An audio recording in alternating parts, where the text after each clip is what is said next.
You're watching Photographing the World 4 behind the scenes. If you'd like to learn more about the full tutorial, check out fstoppers.com/store. This is how you know you're in the middle of nowhere.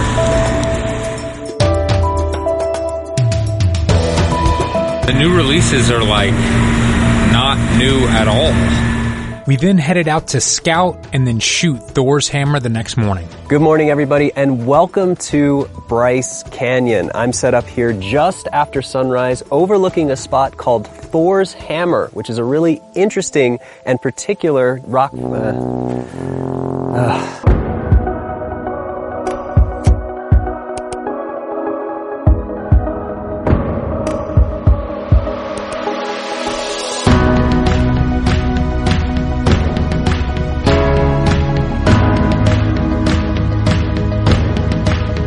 Good morning, everybody, and welcome to the beautiful Bryce Canyon. We actually arrived here yesterday and started scouting the entire location in the late afternoon and into the sunset hours so I could be in the correct position to capture the sunrise in this area overlooking a rock formation called Thor's Hammer.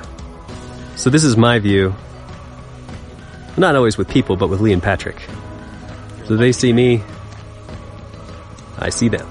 There's Patrick over there setting up time lapses. For these morning shoots, we can't shoot Elia working because it's pitch black dark. So instead, we focus on B-roll only. So we have something to cut to while he's actually being interviewed.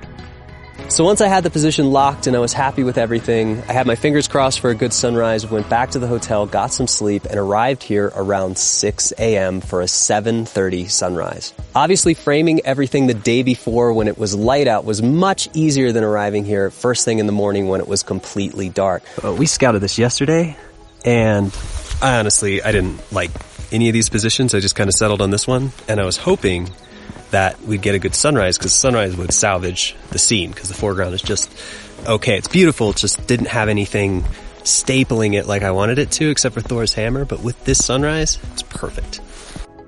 This ended up being the last official lesson filmed in the U.S., but we had 2 more bonus lessons to film, the first one being in Zion National Park. So we just got into Zion, and I think our time's kind of limited here, and then we have some bad weather coming in. So the plan is to do one of the most hairy, crazy, intense hikes maybe in all of America, which is Angel's Landing. And to film this, I saw a video on YouTube that was pretty interesting where the guy had a GoPro above his head to show how narrow this is. So I have rigged up here a GoPro on a pole on a light stand, and my thought is to wedge the light stand in the back of my backpack. And then I'm emptying this out so that I'm carrying pretty much nothing with me. Maybe some gloves and maybe a couple little point-and-shoot cameras. And I can get the cool perspective of us walking. So this is the beginning of the trail.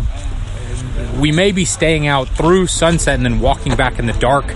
And what's crazy about this trail is it's super narrow at points and you have to hold on to a chain, apparently.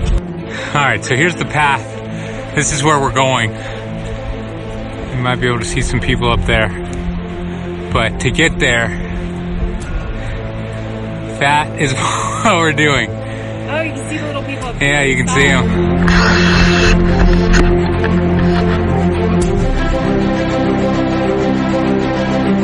Alright, I've made it like halfway up this thing. I gotta get to the top of that. And then I have to get to the top of that.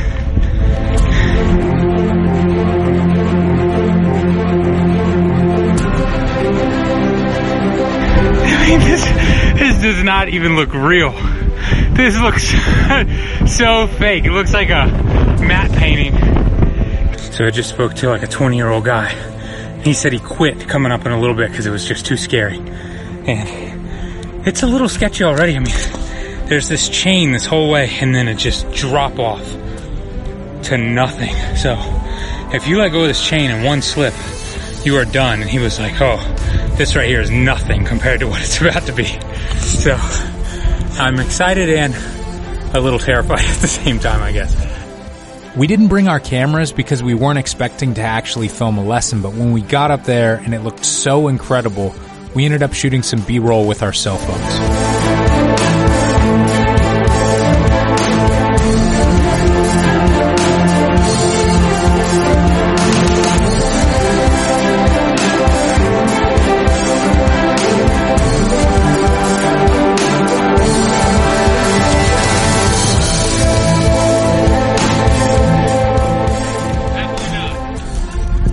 Here we go. Time to do the spine. Let the fun begin.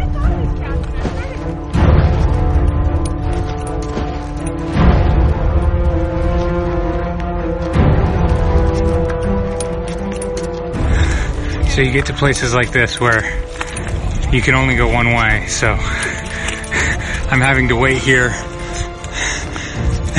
so that I have a lot more to go to. The best view's up ahead. The best view's up ahead, okay. This never makes you feel good. When you're putting all of your faith in the chains and you're like laying off a cliff and then it just pulls out.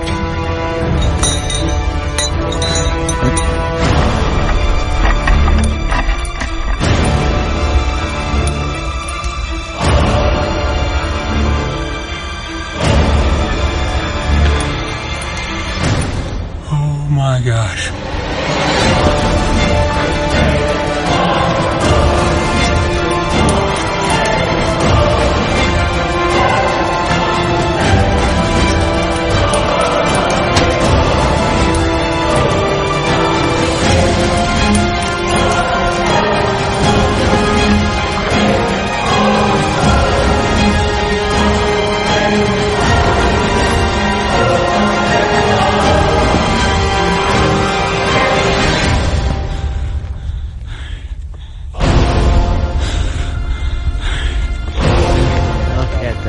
Oh my God.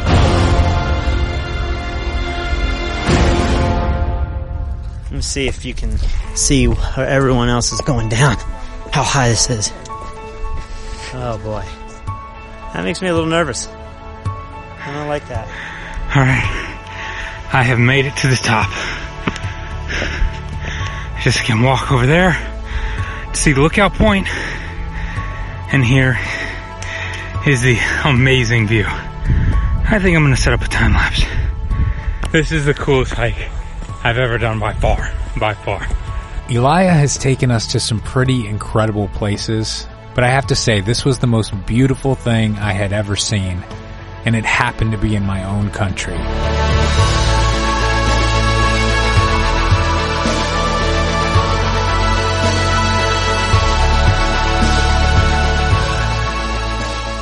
So this is officially the end. You can see people have made all these little stacks. And the sun is just barely peeking over the mountain. We're about to lose it. So this is like the ultimate time right now to be taking pictures and time lapses. Alright, so this is a bonus tutorial if you're seeing this. We just hiked to the top of Angel's Landing in Zion. I actually brought the Fujifilm GFX 50S up here. If you're going to do a hike of this intensity, I would recommend a smaller camera. So it is now 7:25. We stayed up here way longer than we meant to. The sun is setting in about 15 minutes, and we have a 2-hour hike to get back down. And I don't mind if like the last half we do it in the dark. I do not want to do these chains in the dark. So I am rushing down right now to get past these chains. Alright, I'm once again way ahead of everybody. There's somebody. Maybe I'm halfway through the chain. So, just a little bit further, and then I'll be totally comfortable in the dark. Just when we finished the chains, we lost all daylight. I ended up meeting up with Elijah, and we started running. We are now running so that we can catch the train, so that we can get dinner. How much of that did you run? Most of it. Yeah? Yeah. All right, we made it in time for dinner, just barely. And I have to say, that was the best hike ever. So if you're ever in this part of the world, Zion, do the Angel's Landing hike. It was unbelievable. So we're all packed up here at Zion, and this has kind of been a bittersweet part of the trip for me because I feel like this is the most beautiful place that we've been, but we only got one kind of lesson out of this location, just with the rain, and then hiking is harder to move gear around. I think this is one of these places where I will definitely come back. We then drove all the way back to Vegas, met up with our buddy Frazier, and he hooked us up with an incredible condo with an amazing view of the city. We're going to the Cosmopolitan. It's next to City Center on the Las Vegas Strip. So as promised, our friend Frazier has hooked us up with a pretty incredible suite here. This thing's actually sold and it's being given over to the owner tomorrow. So we have one day to photograph this view. So let me take you out here and show you what we're working with. Squeeze past you guys here. What's that, a sunset? So here is the shot we get to work with for this lesson.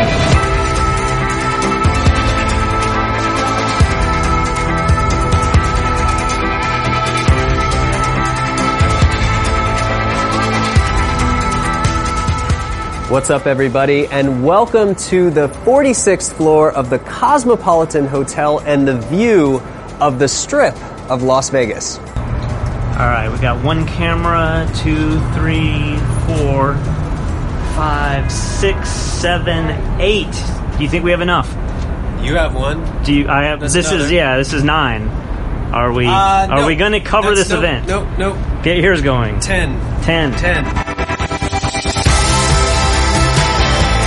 Although this really isn't Elias' thing, with a little bit of Photoshop, he came away with a killer image. Well, I feel like this is a really solid image, and I'm happy that I decided to shoot Vegas instead of just going to see shows and having all the Vegas-type fun. So let's start by examining what we started with. So we started here with the original RAW.